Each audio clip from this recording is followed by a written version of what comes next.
Bonjour, je m'appelle Louis-Michel, je suis expert Clover chez CS Paiement. Aujourd'hui, on va voir le module commerce électronique ou en bon français e-commerce. Donc, pour ce faire, première des choses, on va se rendre dans la section compte et configuration du tableau de bord.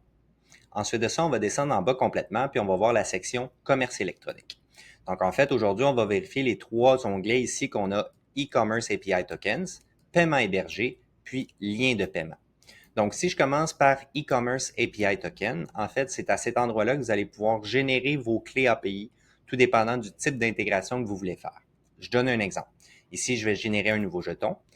Je vais pouvoir générer soit un iframe hébergé. Donc, ça, ce que ça veut dire, c'est que ça va être une API qui va vous permettre de rester sur votre site web. Donc, ça va être intégré à votre site web lorsque ça va être le temps de faire le paiement. Un paiement hébergé ou un hosted checkout, comme on l'appelle, à ce moment-là, c'est que le client va être redirigé vers une page indépendante pour effectuer son paiement, un peu comme PayPal. Et puis, en troisième lieu, on a l'API tout simplement pour venir confirmer les paiements, tout simplement. Donc, ici, je vais venir créer mon jeton. Donc, évidemment, je vais avoir mon jeton public, mon jeton privé. Puis ici, en fait, on va avoir la suggestion du reCAPTCHA. Je vous suggère fortement, en fait, on vous suggère fortement de pouvoir activer le reCAPTCHA. En fait, ça vient protéger votre site web contre les attaques de robots, etc. Donc ça, c'est très pratique. On suggère fortement de l'activer. Évidemment, c'est peut-être une portion qui est un petit peu plus technique, ce qui peut être plus complexe. Donc, si vous ne savez pas quoi faire avec vos jetons, je vous invite fortement à vous diriger vers votre développeur web, celui qui a conçu votre site web. En leur parlant de ces solutions-là, eux vont savoir quoi faire avec les jetons publics, les jetons privés pour venir activer ça à votre site web. Voilà. Si je retourne ici, ensuite de ça, je tombe dans la section paiement hébergé qui va me permettre de personnaliser en fait la section sur laquelle je vais être redirigé, donc la page web sur laquelle votre client va être redirigé pour effectuer son paiement. Donc, première des choses, je vais pouvoir inscrire le nom de mon entreprise. Ensuite de ça, je peux déterminer la grosseur du logo. Je peux déterminer aussi la couleur de l'entête. Comme vous pouvez voir, on va changer les couleurs de l'entête. Ensuite de ça, ce que je peux venir faire, c'est que je vais pouvoir venir mettre la couleur, changer la couleur de l'arrière-plan. Même chose. Et puis, la couleur du pied de page ici qu'on peut modifier. Ensuite de ça, je vais pouvoir mettre un mot en pied de page. Donc ici, j'avais inscrit le mot « Merci ». Ensuite de ça, on va pouvoir voir la section information du client. Donc, c'est à cet endroit-là que vous allez déterminer quelles informations que vous voulez que votre client inscrive. Évidemment, par obligation, il doit absolument mettre son prénom, son nom et son adresse courriel. Si par contre, vous voulez qu'il mette plus d'informations, donc le nom de son entreprise, le numéro de téléphone ou l'adresse, c'est à cet endroit-là que vous allez pouvoir déterminer s'il le met. Puis vous allez pouvoir aussi décider si vous voulez que ce soit obligatoire ou pas lorsqu'il va faire son paiement. Donc, nous, on suggère toujours de l'appliquer. Plus il y a d'informations, moins on a de risque de fraude. Ensuite de ça, on peut déterminer si je veux ajouter un commentaire qui va permettre à mon client de pouvoir ajouter une note ou un commentaire à la transaction. Ici, je vais venir activer le reCAPTCHA qui protège votre site web des robots comme on a discuté un petit peu plus tôt. Ici, les URL de redirection, en fait, c'est à cet endroit-là, tout dépendant du résultat de la transaction.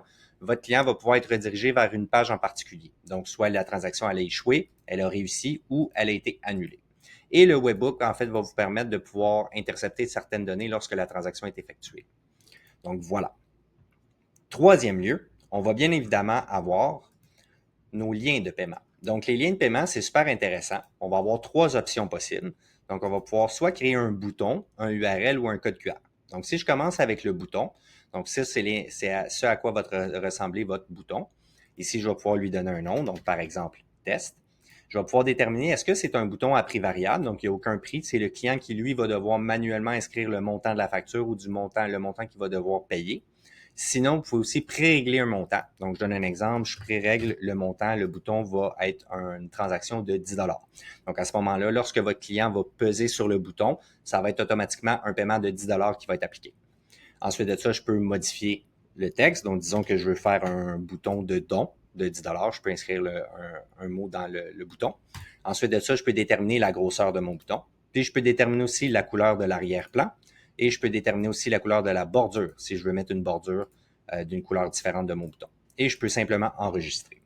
Ensuite de ça, ce qui va arriver, c'est que vous allez avoir un code qui va vous être généré pour pouvoir intégrer ce bouton-là à votre site web. Encore une fois, si vous ne savez pas comment intégrer ce code-là à votre site web, je vous suggère fortement de contacter votre développeur web. Eux vont savoir où aller placer le code du bouton dans votre site web pour que le bouton apparaisse au bon endroit dans le site web. Deuxième option, ça va être le URL. Donc ça, en fait, c'est super simple. Encore une fois, je vais l'appeler test 1, par exemple. Je vais pouvoir déterminer est-ce que mon lien amène vers une transaction qui est à prix variable ou une transaction avec un prix qui est fixe. Donc, disons que je fais une transaction à 50 sous, je vais l'enregistrer. Donc, ce qui va arriver ici, en fait, c'est que si je copie le code d'URL, lorsque je vais aller sur une autre page, je vais aller coller mon URL. Puis à ce moment-là, ça va m'amener vers ma page de Hosted Checkout ou de paiement hébergé qu'on vient juste de personnaliser ensemble. Donc, vous voyez ici, j'ai mon montant de 50 sous, l'entête, donc la personnalisation de la façon que je l'ai faite, le merci, etc. Je vais pouvoir inscrire les informations de mon client. Il va pouvoir aussi mettre une note de la façon qu'on l'a configuré. Donc, voilà. Ensuite de cela, on va se retrouver avec la troisième et dernière fonction qui est le code QR, qui lui aussi est super intéressant. Donc, le code QR, en fait, c'est que vous allez vous générer ce code-là, vous allez pouvoir le télécharger, vous allez même pouvoir l'imprimer, l'afficher un petit peu partout dans votre commerce. Encore une fois, on va devoir le nommer. On va déterminer est-ce que ce code QR-là vous amène vers une page de paiement hébergé avec un prix variable ou un prix fixe. Donc, disons que je mets un prix fixe à 10 sous. Ensuite de ça, je vais pouvoir déterminer le style de mon code QR, donc la couleur de l'arrière-plan. Encore une fois, je vais pouvoir ajouter du texte. Merci. Modifier la couleur de mon texte si je le veux. Et je vais pouvoir aussi ajouter mon logo si je veux que mon logo apparaisse. Ensuite de ça, je fais enregistrer. Puis à partir de ce moment-là, je peux télécharger le montant. Maintenant, je vais faire un test. Je vais vous montrer à quoi ça ressemble si jamais je fais un bouton avec un prix variable. Donc, disons que je me crée un nouveau URL, par exemple. Je l'appelle test 4. Lui, par contre, je vais mettre à prix variable. Je vais enregistrer. Donc là, voyez-vous, j'ai généré mon nouveau code qui est à prix variable, la date de création, évidemment, le type et le nom. Donc, disons que je copie mon URL. Je retourne encore une fois ici. Je vais insérer le URL de mon deuxième bouton. Et puis, ça va m'amener vers ma page hébergée, mais avec mon bouton variable. Donc là, comme vous pouvez voir, la seule différence, c'est qu'au lieu d'avoir un montant qui est prédéfini, à ce moment-là, moi, en tant que client, je vais être invité à inscrire un montant, tout dépendant du montant que je veux payer. Puis ensuite de ça, je vais avoir les mêmes procédures, entrer mes informations, puis procéder au paiement. Donc voilà, j'espère que ça répond à toutes vos questions. Si jamais il y a quoi que ce soit, n'hésitez pas à contacter votre représentant. Ça va lui faire un grand plaisir de répondre à toutes vos questions. Merci, bonne journée.